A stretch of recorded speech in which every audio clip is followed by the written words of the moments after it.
Hey guys, welcome to a review segment on welcome to a review segment on music that you might not have known about. And today I'm going to be reviewing the new Switchfoot album entitled Vice Verses. I've been waiting for this album for 2-3 years, and their last album was entitled Hello Hurricane. I adored that record. I loved it for so long.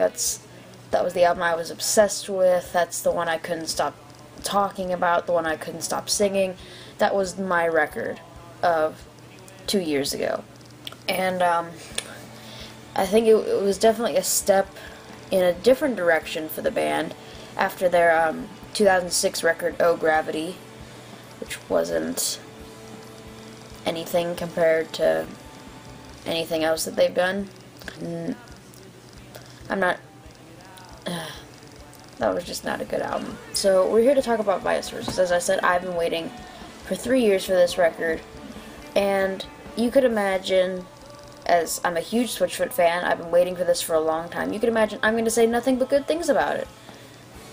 You would be right to think that, but I do have some things about this album that are not perfect. I do think the album is definitely like a top 5 album for me this year, but it's not perfect, which is what some people have been saying.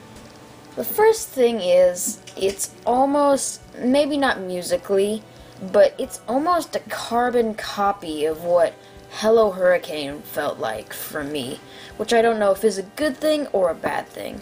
So you have a lot of rock tracks like you did on Hello Hurricane. You have some acoustic ballads, and you have kind of almost dreamy, these last two very dreamy acoustic lengthy songs, which is almost exactly what Hello Hurricane had, and I don't know if that's good or not. But I mean, the one track I do have to kind of advocate them for trying something really different is on the song Selling the News. That's one of my favorite songs on the album, personally, and it kind of shows that they know how to write a pretty interesting narrative. I mean, that's something they've never ever experimented with before, and I do think that was an interesting thing to bring in, and it worked pretty well.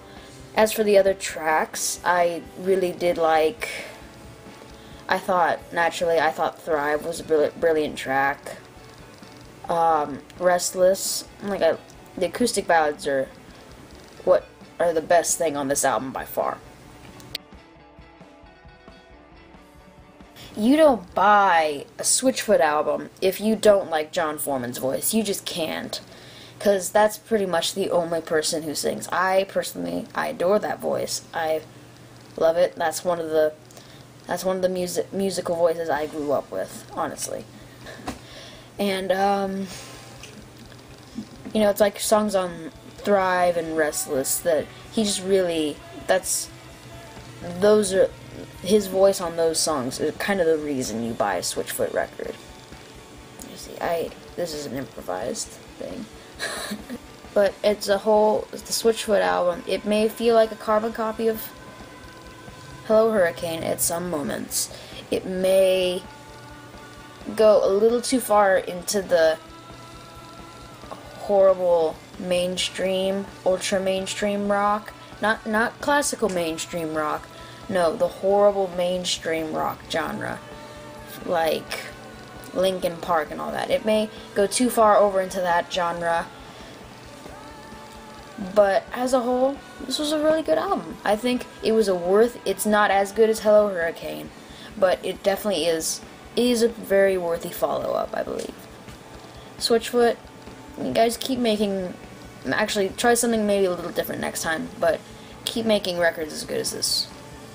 I respect you for this. I'm gonna give it, I'm gonna go out of 10. I'm gonna do like the pitchfork thing. I'm gonna give it 9.2 out of 10. I think that's a fair rating. I know a lot of people have been saying it's like, oh, this is perfect. It's absolutely perfect. It's not fully perfect. I don't think that. and I'm saying this even though I've been waiting for it for a long time. I think it's really, really good, but it's not perfect. Alright, so, Drew, music that you might not know about? Album review of Switchfoot Vice Versus.